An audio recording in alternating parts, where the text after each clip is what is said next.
고통이 크게 느껴질 때라는 말씀으로 함께 말씀 나누기 원합니다. 고통이 크게 느껴질 때, 고난을 당한 욥, 이유 없이 찾아온 그 고난 앞에서 그가 던졌던 그러한 아픈 마음은 왜 내가 이 고난을 받아야 하는가라는 질문이었습니다. 그 고난을 참고 인내하고 견디고 그렇게 살았음에도 불구하고 결국에는 그가 그의 입을 열어 불평하고 하나님을 원망하기 시작하였다라는 것, 그 모습을 들여다보면 오늘 이 시대를 살아가는 저와 여러분, 우리 모두의 모습이 아닌가 싶습니다. 하나님의 고난 감사하게 받아야지라고 잘 알면서도 막상 고난 나에게 찾아오면, 그 고난이 나를 엄습할 때면 우리는 인간적인 한계를 가지고 수없는 생각들을 합니다. 그만 여기서 멈췄으면, 그만하였으면 좋겠다라는 포기의 생각도 하고, 그러한 여러 가지 생각들을 갖는다라는 것이죠. 그리고 그를 위로하겠다라고 찾아온 친구들도 그가 불평하는 그 모습 안에서 자신이 가지고 있는 경험과 기준, 그것을 가지고 응대하는 모습을 바라보게 되었죠. 그러한 것에 대해서 오늘 특별히 엘리바스가 그에게 이야기했던 것에 대해 욥이 첫 번째로 이제 반응하며 자신의 입장을 변론하는 그러한 이야기가 바로 오늘 욥기 6장 1절에서 13절까지의 말씀입니다. 고통이 크게 느껴질 때, 여러분들은 고통이 크게 느껴질 때 어떠한 생각을 하십니까? 저도 한 사람의 인간으로서 어떠한 고통이 제게 크게 느껴질 때는 무언가 그냥 그 자리를 떠나고 싶은 생각이 가장 먼저 드는 게 인간의 마음입니다. 왜냐하면 그 고난이 너무나도 나를 짓누른다라고 생각이 되어질 때에 사실 그 모든 것들을 하나님께 맡기고 하나님의 것들을 구하고 그렇게 나가야 되는 게 진리임을 알면서도 인간의 모습의 한계를 가지고 살아가기 때문에 목회자인 저 또한 동일하게 그런 인간적인 반응들에 먼저 휩싸이게 된다는 사실이죠. 오늘 말씀을 통해서 고통이 크게 느껴질 때 욥은 어떻게 반응하였는지, 또 그 말씀 속에서 저와 여러분 우리들은 무엇을 고민해보고 묵상해 보아야 하는지를 말씀과 함께 깊이 있게 생각해 보기를 원합니다. 고통이 크게 느껴질 때 첫 번째로 욥은 고난의 무게를 호소합니다. 오늘 말씀 1절, 2절, 3절 말씀을 볼까요?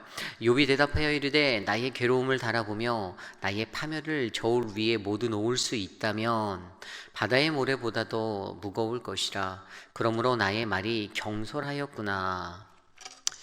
욥의 표현을 빌려서 말하면 그는 이 고난 속에 처한 자신의 모습을 나의 괴로움이다라고 표현하였습니다. 많이 괴로웠던 것이죠. 겉으로 표현하지 않았어도, 겉으로 잘 드러내지 않았어도 심리적인 것, 그의 마음속에 있는 생각들은 굉장히 큰 어려움과 부담을 안고 괴로움을 느끼며 살고 있었습니다.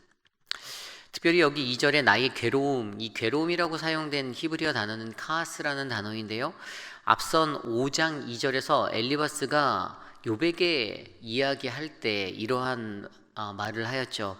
분노가 미련한 자를 죽인다. 여기에서 분노라는 단어, 카스, 동일한 히브리어 단어로 사용되었던 것입니다.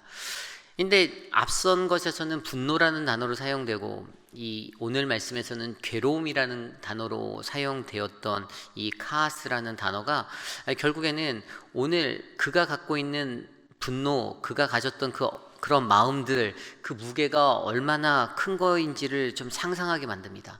그것을 바라보는 입장에서 엘리바스는 그것은 너의 분노야, 그냥 너 스스로 절제하지 못하고 제어하지 못하는, 그래서 불평하고 원망하는 분노의 모습이야 라고 설명하였지만 오늘 이 고난을 당한 욥에게는 나는 이곳이 괴로움이다 라고 설명하는 그러한 장면인 것이죠. 그에게는 남에게 느껴졌던 너가 분노하는 것이야, 그래서 너는 미련한 자야, 결국에 너는 죽게 되는, 미련한 자를 죽이게 되는, 너 스스로가 죽게 되는 그러한 분노를 일으킨 거야 라고 이야기하였던 엘리바스의 그 말을 기억하여서 너가 말한 그것은 분노가 아니라 이것은 나에게 괴로움이야 라고 표현하는 그런 욥의 모습을 우리는 살필 수 있다는 것이죠. 결국에 자신이 느끼고 있는 고난의 무게가 얼마나 무거운지를 설명하기 시작합니다. 2절 말씀에 보면 파멸을 저울 위에 모두 놓을 수 있다라면 저울 위에 놓는 이제 무게의 측량적인 것으로 수학적인 것으로 계산을 해보려고 하죠. 3절에 나온 대로 바다의 모래보다 무거울 것이다. 이 바다의 모래 이런 것은 어떨 때 사용된 상징입니까? 어떤 셀 수 없는 수많은 것들을 표현하고자 할 때 바다의 모래알 같이 하나님께서 아브라함에게 주셨던 그러한 사명의 자리, 그 부르심의 자리에서도 그와 약속하셨을 때에도 내 자손들을 바다의 수와 같이 셀 수 없는 모래와 같이 하시겠다라고 하셨던 것들이 있지 않습니까? 결국에 바다의 모래보다도 더 무거울 것이라는 것은 그가 지니고 있는, 그가 갖게 된 고난이 얼마나 무겁고 힘든 것인지를 표현해 주는 것이었습니다.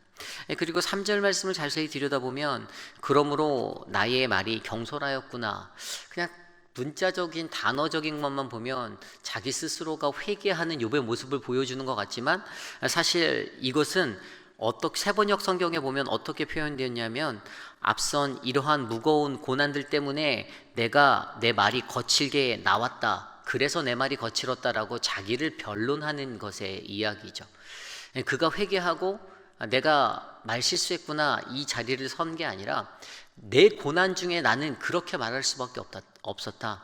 그러니까 고난을 받는 자가 그렇게 말할 수 있는 모습이 인간들이 갖고 있는 당연한 어떤 한계점을 보여주는 그런 모습들. 인간은 누구나 고난의 자리에 처하면 그럴 수 있다라는 상황들에 대해서 설명해 주고 있습니다. 욥의 항변은 결국에 자신이 지니고 있는 그 고난의 무게를 호소합니다. 자신에게 찾아온 고통이 크다라고 느껴졌을 때 또 누군가가 그것에 대해서 조언한다라고 어떤 것을 설명하고 해결책을 주려고 이야기하였을 때 자신이 당한 그 고통이 크다라고 느껴지는 상황 속에서 그는 가장 먼저 자신이 지니고 있는 이 고난이 얼마나 내게 무거운 것인지 설명하여 주는 것이죠. 그리고 그것을 좀 더 크게 설명하는 말씀이 바로 4절과 5절 말씀 아닙니까? 4절 말씀에 보면 이렇게 기록되어져 있습니다. 젖는 자의 화살이 내게 박힘에 나의 영이 그 독을 마셨나니 하나님의 두려움이 나를 엄습하여 치는구나. 이 4절 말씀을 보면요, 젖는 자의 화살, 하나님이 쏘신 화살. 근데 그 화살에는 어떻게 되어 있습니까? 독이 묻혀져 있는 독화살이었습니다. 그런데 하나님께서 이 고난을 주신 것에 대해서는 그는 잘 알고 있었습니다. 분명 하나님이 나에게 주신 거야 라고 그는 인정하면서도 그 독화살을 맞은 자신이, 그 고난이 나를 찔렀을 때 어떻게 해요? 내 독이 퍼져서 육이 점령당하고 더 나아가 나의 영이 그 독을 마셨다라고 하면 이제 영적인 부분까지도 너무 초췌해지고 피폐해져서 정말 영적으로 견디기 힘든 상황까지도 자신이 혼란한 그러한 고통을 느끼는 만신창이가 되는 그러한 모습의 자리로 그가 이렇게 서게 되었다라는 것. 결국에 그가 당한 이 고난의 무게가 내 육신을 무너뜨리고 내 영을 무너뜨리는 그러한 고난의 자리였음을 욥은 설명하고 있습니다. 우리도 고통이 크게 느껴질 때 우리의 고통을 표현할 수 있습니다. 사람들 일반적으로 저도 그렇고 고난에 대해서 표현합니다. 너무 힘들 때 그것을 잘 감내하고 인내하고 참아내면 참 좋은데 사실 인간적인 본능적인 부분들이 쉽게 그렇지 못하다라는 사실이죠.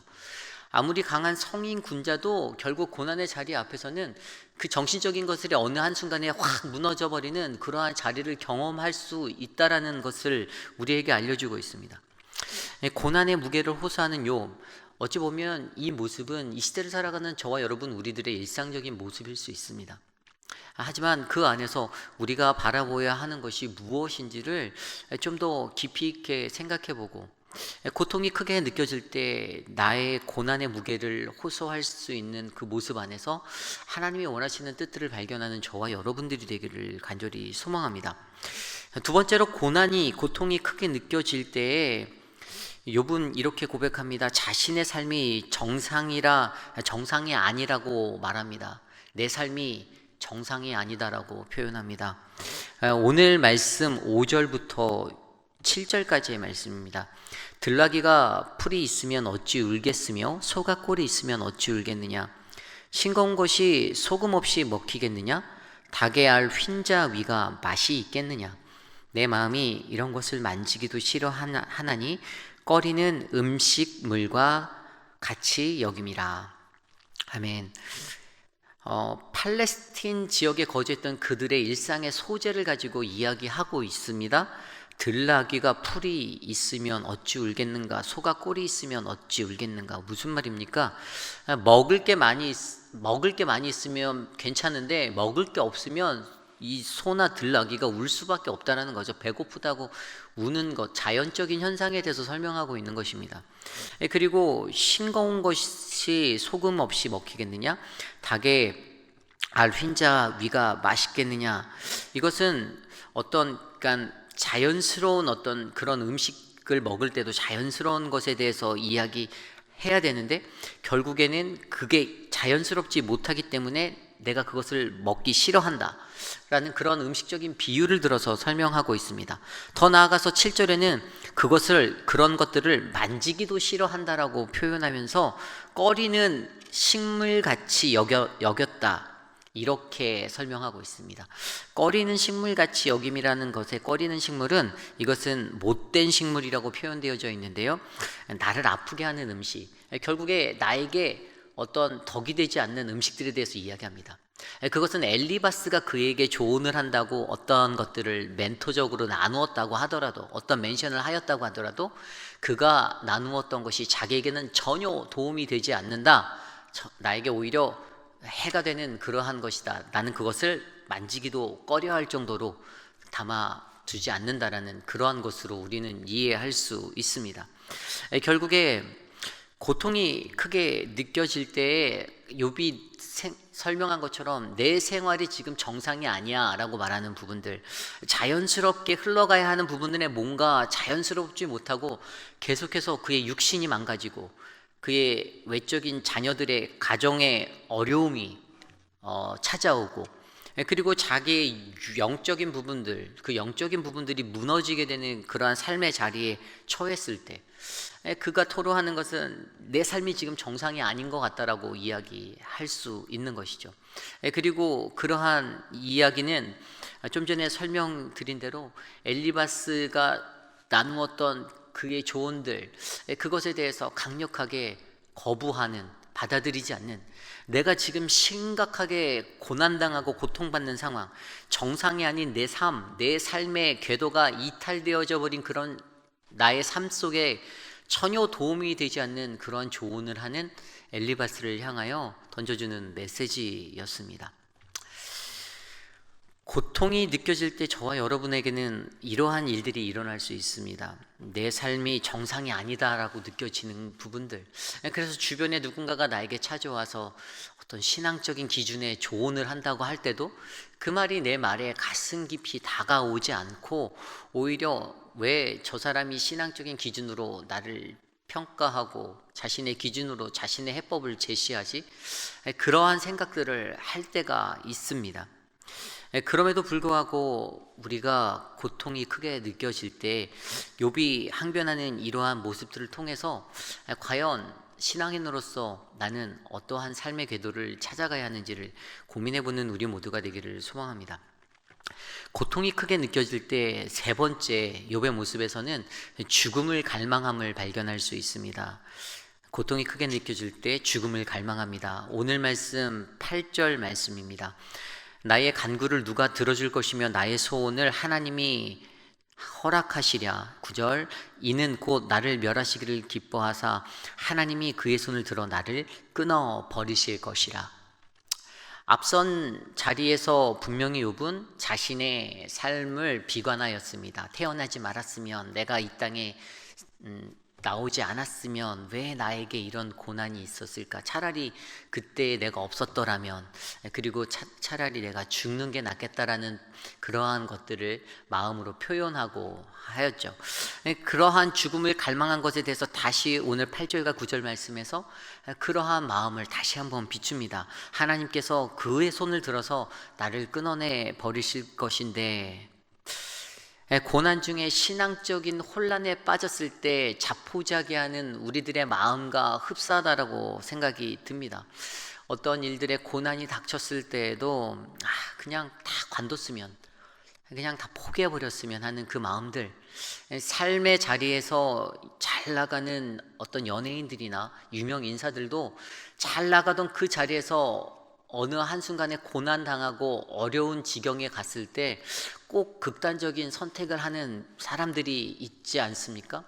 그들도 동일하게 그들이 받는 고난 가운데서 차라리 내가 죽는 게 낫겠다라는 그러한 생각이 들어왔기 때문에 그들의 운명이 그렇게 한쪽으로 쏠리게 되었다라고 저는 믿습니다. 그렇기 때문에 고난 중에 우리도 동일하게 이러한 극단적인 생각을 할 수 있는 욥의 모습의 자리에 처할 수 있죠.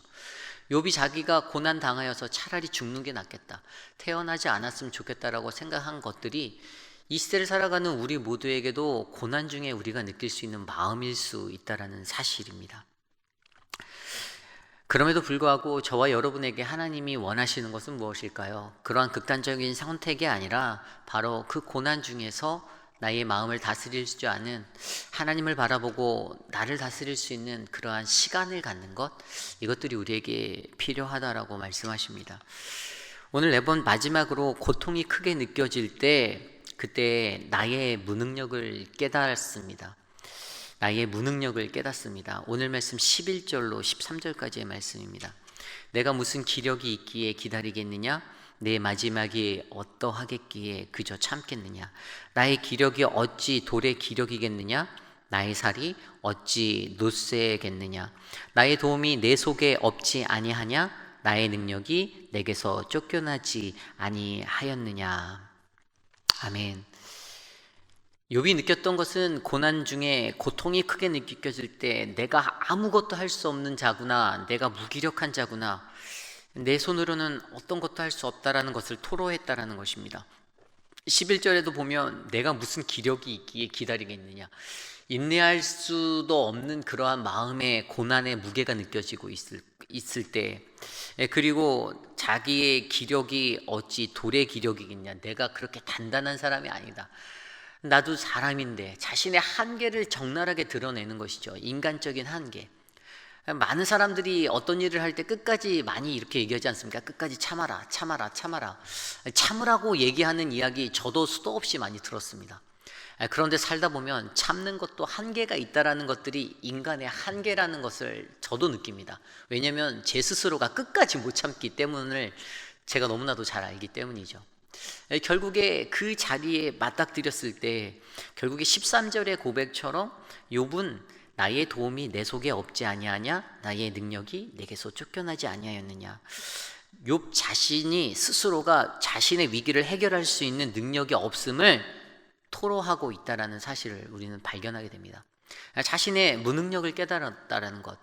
그 고난이 커질 때 우리 인간은 내가 얼마나 약한 존재인지, 내가 얼마나 연약한 존재인지, 내가 얼마나 한계에 부딪혀 사는 인간의 모습인지를 깨달아 알 수 있다라는 사실입니다. 고통이 크게 느껴질 때 오늘 욥은 네 가지를 느꼈습니다. 고난의 무게를 호소하였고, 또 나의 삶이 정상이 아니다라고 그렇게 호소하였고, 또 죽음을 갈망하였었고, 또 자신의 무능력함을 깨달았습니다. 사실 오늘 고통이 크게 느껴질 때 욥이 보여준 이 네 가지의 모습으로 욥은 무엇을 합니까? 엘리바스가 말하였던 것에 대해서 변론하는 것이죠. 그것은 엘리바스가 앞서 말씀에서 이야기한 대로 죽음이라는 것, 그것은 악인에게 있어 하나님이 주시는 형벌이다. 결국에 그것은 죄로부터 시작된 것이고, 너가 고난받는 거에는 고난의 그 이유는 반드시 너의 죄가 있다라는 그 사실에 대해서 그는 항변하고 있습니다. 그의 항변의 가장 핵심은 오늘 말씀 10절이죠. 그러할지라도 내가 오히려 위로를 받고 그칠 줄 모르는 고통 가운데서도 기뻐하는 것은 내가 거룩하신 이의 말씀을 거역하지 아니하였음이라. 자신이 하나님의 말씀을 끝까지 잘 지켰다라고 스스로 표현하는 것입니다. 나 잘 버텨왔는데, 내가 하나님의 그 거룩하신 말씀을 잘 지켰는데, 거역하지 않았었는데, 나 진짜 신앙인으로서 제대로 살았는데, 그런데 나에게 이런 고통이 왔어. 그럼에도 불구하고 자기 스스로는 내가 끝까지 고난 중에 하나님을 향한 그 신의를, 하나님과의 관계의 그 핵심을 놓지 않았다라는 것에서 그는 위로를 받고 있었다라는 사실을 우리는 알게 되지요. 그럼에도 불구하고 하나님이 고난을 주신다라는 사실도 잘 알고 있고 다 알면서도 그가 여전히 퀘스천을 던지는 것은 무엇입니까? 이 고난이 어디에서 왔는가? why라는 그 질문은 절대로 아직까지 풀지 못한 수수께끼로 그에게 남아있는 것입니다. 왜 내가 고난받지? 왜 내가 이렇게 아파해야 하지? 내가 왜 이렇게 힘들어야 하는가라는 그 why의 질문은 여전히 그에게서 해결되지 못하였다는 사실이죠. 우리가 인생을 살 때 우리도 동일하게 욥의 모습으로 고난받을 때가 많이 있을 겁니다. 그때 누군가가 우리에게 찾아와서 우리에게 조언을 하고 우리에게 어떠한 위로의 말을 하여도 사실 그 말이 우리에게 쉽게 들려지지 않는 이유는 그 고난이 너무나도 깊고 크기 때문입니다. 고통이 크게 느껴질 때, 내가 내 삶이 정상이 아니다라고 느껴질 때, 그래서 차라리 죽음을 갈망하는 자리에 쓰는 그 자리에 섰을 때, 그때 우리가 가장 먼저 해야 되는 것은 나의 무능력함을 깨닫고 하나님의 위대하심, 전능하심 아래 서는 것입니다. 그 기준을 우리가 정확히 기억한다라면 어떠한 고난, 고통이 찾아와도 조금 더 인내할 수 있고 조금 더 하나님만 바라보며 엎드릴 수 있는 그러한 신앙인의 모습이 되지 않을까요? 오히려 엘리바스가 찾아와서 그에게 주었던 위로와 조언의 말은 그를 행복하게 만들어주고 그를 그 위기에서 건져주는 도움은 되지 못하였습니다. 오히려 그를 번뇌에 빠지고 더 고난의 자리로 밀어넣는 그러한 아픈 그러한 말들이 되었습니다. 오히려 그 스스로가 그것을 만지기도 싫을 정도로, 거들떠보기도 싫을 정도로 귀를 막아버리고 마음을 막아버리는 그러한 일들만이 욥에게 일어났습니다. 그럼에도 불구하고 고난이 찾아올 때에 하나님께서 우리와 함께 하셔서 저와 여러분의 마음 가운데 위로를 주시고 또 하나님의 은혜를 계속해서 부어주실 줄 믿는 그러한 은혜가 우리의 인생 가운데 흘러가기를 간절히 소망합니다. 오늘 욥의 모습은 오늘 이 시대를 살아가는 고난당하는 이유 없는 고난에 선 우리들이 행할 수 있는 그러한 모습들, 당연히 우리들이 보일 수 있는 그런 모습들을 알려주었습니다. 그럼에도 불구하고 고통이 크게 느껴질 때에 하나님만 바라보는 그러한 믿음의 신앙의 삶이 오늘 이 하루에도 우리 모두에게 일어나기를 간절히 소망합니다. 이 시간 오늘 주신 말씀을 놓고 함께 기도하기 원합니다. 하나님, 나의 인생도 하나님 세상 속에서 고난 중에, 고통 중에 욥의 모습과 같이 불평하고 어렵게 그렇게 나아갈 수 있습니다. 그럼에도 불구하고 하나님이 고난을 주시고 그 주신 고난 안에 나의 무능력을 깨달아 알아 하나님 이 어려운 시기를 잘 이겨낼 수 있는 지혜를 허락하여 주시옵소서. 함께 기도드리겠습니다.